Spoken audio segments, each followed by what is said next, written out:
আসসালামু আলাইকুম। সবাইকে স্বাগত জানাচ্ছি বিডিভিউজ ইনফোটেইনমেন্টে। আপনাদের সঙ্গে আছি আমি শরফে দিবা। বিশ্ব রাজনীতিতে হরমুজ প্রণালীকে সাধারণত জ্বালানি বাণিজ্যের লাইফলাইন হিসেবেই দেখা হয়। প্রতিদিন বিশ্বের বিপুল পরিমাণ তেল ও গ্যাস এই সংকীর্ণ জলপথ দিয়ে পরিবাহিত হয় বলে বহু বছর ধরেই এটি আন্তর্জাতিক কৌশলগত প্রতিযোগিতার কেন্দ্রবিন্দু। কিন্তু সাম্প্রতিক বছরগুলোতে আরেকটি কম আলোচিত বাস্তবতা দ্রুত গুরুত্ব পাচ্ছে। হরমুজ প্রণালীর নিচ দিয়ে চলে যাওয়া submarine fibre optic cable network. সমুদ্রের তলদেশে স্থাপিত এই কেবলগুলোই মধ্যপ্রাচ্য, ইউরোপ ও এশিয়ার মধ্যে ডিজিটাল যোগাযোগ, ব্যাংকিং লেনদেন, cloud service, stock market data, সামরিক যোগাযোগ এবং বৈশ্বিক ইন্টারনেট ট্রাফিকের একটি বড় অংশ বহন করে। ইরান এখন এই অবকাঠামোকে কেবল প্রযুক্তিগত সম্পদ নয়, বরং একটি স্ট্র্যাটেজিক জিওপলিটিক্যাল অস্ত্র হিসেবে দেখতে শুরু করেছে। তেহরানের নীতি নির্ধারক মহলে ক্রমেই এমন ধারণা শক্তিশালী হচ্ছে যে যেভাবে অতীতে তেলকে রাজনৈতিক প্রভাব বিস্তারের উপকরণ হিসেবে ব্যবহার করা হয়েছে, ভবিষ্যতে সাবমেরিন কেবল নিয়ন্ত্রণও তেমনই কার্যকর কৌশলগত শক্তি হয়ে উঠতে পারে। আরও বিস্তারিত থাকছে ওয়াহিদ ফারুকীর প্রতিবেদনে।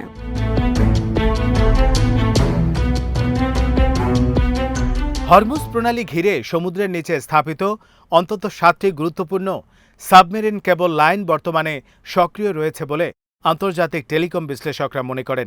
এগুলোর মাধ্যমে গালফ অঞ্চল, দক্ষিণ এশিয়া, ইউরোপ এবং পূর্ব এশিয়ার মধ্যে বিপুল পরিমাণে ডাটা আদান প্রদান হয়। অনুমান করা হয় বিশ্বের মোট ইন্টারনেট ট্রাফিকের প্রায় 15 থেকে 20% এবং আন্তর্জাতিক আর্থিক ডাটার একটি বড় অংশ এই রুটের মাধ্যমে প্রবাহিত হয়। বিশেষত উপসাগরীয় দেশগুলো যেমন সৌদি আরব, আরব আমিরাত, কাতার, কুয়েত এবং বাহরাইন তাদের ডিজিটাল অর্থনীতি, ব্যাংকিং কাঠামো এবং আন্তর্জাতিক আর্থিক খাতের যোগাযোগের জন্য প্রায় 90% পর্যন্ত এই কেবল নেটওয়ার্কের উপর নির্ভরশীল। ফলে হরমুজ প্রণালীর নিচের ডিজিটাল অবকাঠামো এখন আর কেবল প্রযুক্তিগত বিষয় নয়, এটি বৈশ্বিক অর্থনীতি ও নিরাপত্তার একটি অদৃশ্য স্নায়ুতন্ত্রে পরিণত হয়েছে।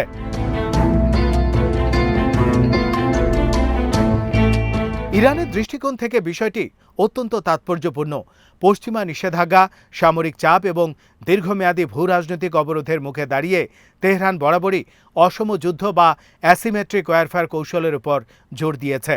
অর্থাৎ সরাসরি সামরিক শক্তিতে যুক্তরাষ্ট্র বা তার মিত্রদের সমকক্ষ হতে না পারলেও এমন সব দুর্বল পয়েন্ট চিহ্নিত করা যেখানে আঘাত করলে প্রতিপক্ষের অর্থনীতি ও নিরাপত্তা কাঠামোতে বড় ধাক্কা দেয়া যায়।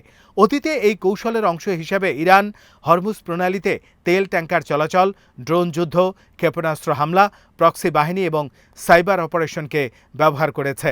এখন সেই তালিকায় যোগ হচ্ছে সাবমেরিন কেবল অবকাঠামো।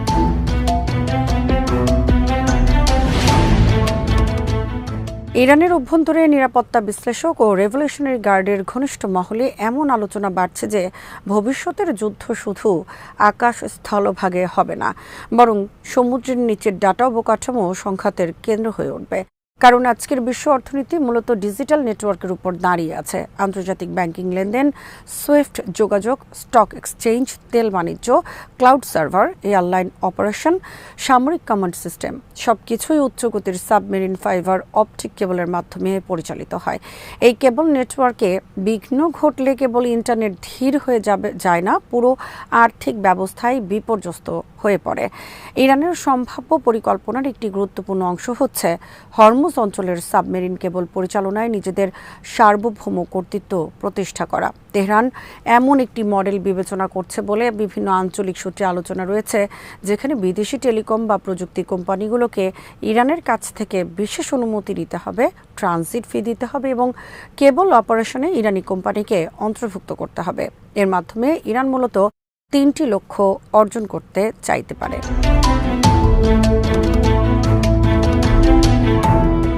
প্রথমত, অর্থনৈতিক লাভ। পশ্চিমা নিষেধাজ্ঞার কারণে ইরান দীর্ঘদিন ধরেই বৈদেশিক মুদ্রা সংকটে ভুগছে। যদি হরমুজ রুটকে ডিজিটাল টোল গেট হিসেবে ব্যবহার করা হয়, তবে তেল রপ্তানির বাইরে নতুন ধরনের রাজস্ব আয় সম্ভব হবে।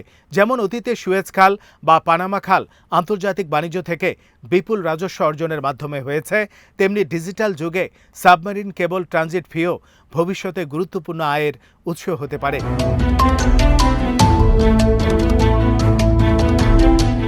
দ্বিতীয়ত, কৌশলগত নিয়ন্ত্রণ। যদি বিদেশি কোম্পানিগুলোকে ইরানি অংশীদার অন্তর্ভুক্ত করতে বাধ্য করা হয়, তাহলে তেহরান এই নেটওয়ার্কের উপর নজরদারি, তথ্য সংগ্রহ বা প্রয়োজনে নিয়ন্ত্রণ আরোপের সুযোগ পেতে পারে। পশ্চিমা দেশগুলোর বহু নিরাপত্তা বিশ্লেষক মনে করেন, সাবমেরিন কেবল শুধু ডাটা পরিবহনের মাধ্যম নয়, এগুলো গোয়েন্দা তথ্য সংগ্রহের ক্ষেত্র। অতীতে ন্যাশনাল সিকিউরিটি এজেন্সি বা বিভিন্ন পশ্চিমা গোয়েন্দা সংস্থার বিরুদ্ধে সাবমেরিন কেবল থেকে তথ্য সংগ্রহের অভিযোগ উঠেছে। ফলে ইরানও এই খাতে নিজেদের উপস্থিতি বাড়িয়ে কৌশলগত সুবিধা অর্জনের চেষ্টা করতে পারে।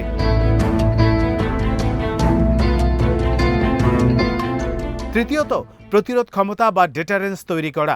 তেহরানের ধারণা, যদি বিশ্ব বুঝতে পারে যে গালফ অঞ্চলের ডিজিটাল অবকাঠামো ইরানের প্রভাব বলয়ের মধ্যে, তাহলে সামরিক সংঘাতের সময় পশ্চিমা শক্তিগুলো আরও সতর্ক হবে। কারণ কেবল নেটওয়ার্কে বড় ধরনের বিঘ্ন ঘটলে শুধু মধ্যপ্রাচ্য নয়, ইউরোপ ও এশিয়ার অর্থনীতিও ক্ষতিগ্রস্ত হতে পারে। এটা অনেকটা ডিজিটাল হরমুজ ডক্ট্রিনের মতো, যেখানে তেল পরিবহনের পাশাপাশি ডাটা প্রবাহ কৌশলগত চাপ প্রয়োগের হাতিয়ার হয়ে উঠছে।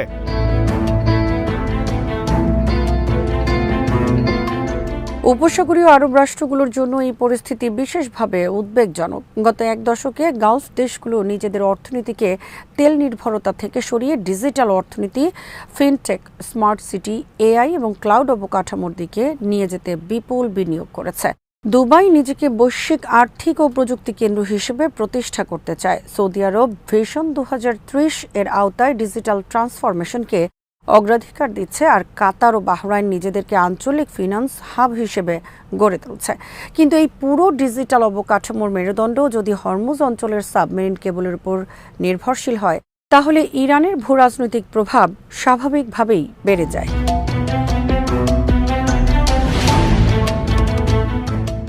বিশেষ করে ব্যাংকিং ও আর্থিক খাত সবচেয়ে বেশি ঝুঁকির মধ্যে রয়েছে। আন্তর্জাতিক ব্যাংকিং সিস্টেম মিলি সেকেন্ড গতির ডাটা ট্রান্সমিশনের উপর নির্ভরশীল। প্রতিদিন ট্রিলিয়ন ডলারের লেনদেন, বৈদেশিক মুদ্রা বাণিজ্য, share market order, cryptocurrency exchange এবং কর্পোরেট পেমেন্ট এই কেবল নেটওয়ার্কের মাধ্যমে পরিচালিত হয়। কোনো কারণে যদি সাবমেরিন কেবল ক্ষতিগ্রস্ত হয় এবং ইচ্ছাকৃতভাবে ব্যাহত করা হয়, তাহলে আর্থিক বাজারে আতঙ্ক ছড়িয়ে পড়তে পারে। স্টক এক্সচেঞ্জ লেনদেন ধীর হয়ে যাওয়া, ব্যাংকিং সিস্টেমে বিঘ্ন, এটিএম নেটওয়ার্ক ব্যর্থ হওয়া কিংবা আন্তর্জাতিক পেমেন্ট বিলম্বিত হওয়ার মতো ঘটনা ঘটতে পারে। 2008 সালে ভূমধ্যসাগরে কয়েকটি সাবমেরিন কেবল ক্ষতিগ্রস্ত হওয়ার পর মধ্যপ্রাচ্য ও দক্ষিণ এশিয়ায় ইন্টারনেট গতিতে ব্যাপক সমস্যা দেখা দিয়েছিল। সেই অভিজ্ঞতা এখন আরও বড় উদ্বেগ তৈরি করেছে।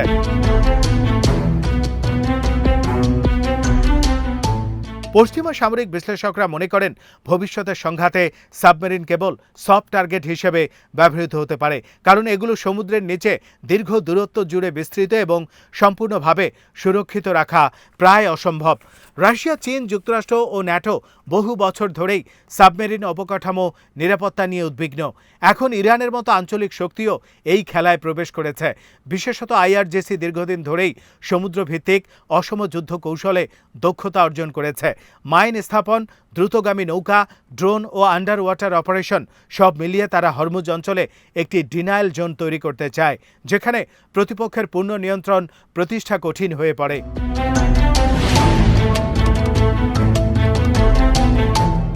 এখানে আরেকটি গুরুত্বপূর্ণ দিক হচ্ছে ডিজিটাল সার্বভৌমত্বের প্রশ্ন। বিশ্বজুড়ে এখনো অনেক দেশই নিজেদের ডাটা অবকাঠামোর উপর জাতীয় নিয়ন্ত্রণ বাড়ানোর চেষ্টা করছে। চীন ডিজিটাল সিল্ক রোড তৈরি করছে, রাশিয়া নিজস্ব ইন্টারনেট অবকাঠামো শক্তিশালী করছে, আর ইউরোপীয় ইউনিয়ন ডাটা সুরক্ষা ও ডিজিটাল স্বায়ত্তশাসনের উপর জোর দিচ্ছে।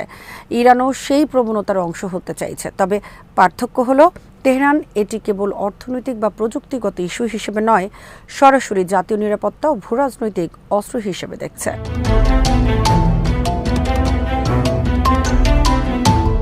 এই পরিস্থিতি বৈশ্বিক প্রযুক্তি কোম্পানিগুলোর জন্য বড় চ্যালেঞ্জ তৈরি করতে পারে। গুগল, মেটা, মাইক্রোসফট কিংবা আন্তর্জাতিক টেলিকম অপারেটররা সাধারণত সাবমেরিন কেবল প্রকল্পে বহু দেশের অংশীদারিত্বের মাধ্যমে বিনিয়োগ করে। যদি ইরান নতুন বিধিনিষেধ আরোপ করে, তাহলে কোম্পানিগুলোকে ভূরাজনৈতিক ঝুঁকি ও ব্যবসায়িক প্রয়োজনের মধ্যে ভারসাম্য রক্ষা করতে হবে।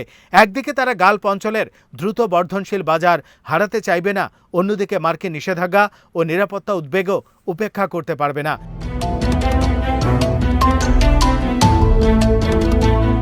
সব মিলিয়ে হরমুজ প্রণালীর নিচে সাবমেরিন কেবল এখন শুধু এক ভূরাজনৈতিক প্রতিযোগিতার কেন্দ্র হয়ে উঠছে।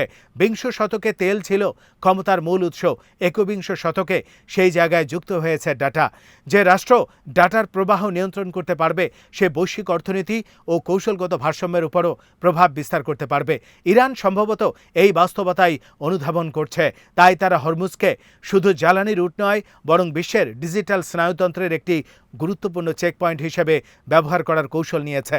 যদি এই প্রবণতা আরও গভীর হয়, তাহলে ভবিষ্যতের সংঘাত শুধু তেল ট্যাঙ্কার বা ক্ষেপণাস্ত্র ঘিরে হবে না, বরং সমুদ্রের অন্ধকার তলদেশে শুয়ে থাকা ফাইবার অপটিক কেবলও হয়ে উঠবে বৈশ্বিক শক্তির নতুন যুদ্ধক্ষেত্র।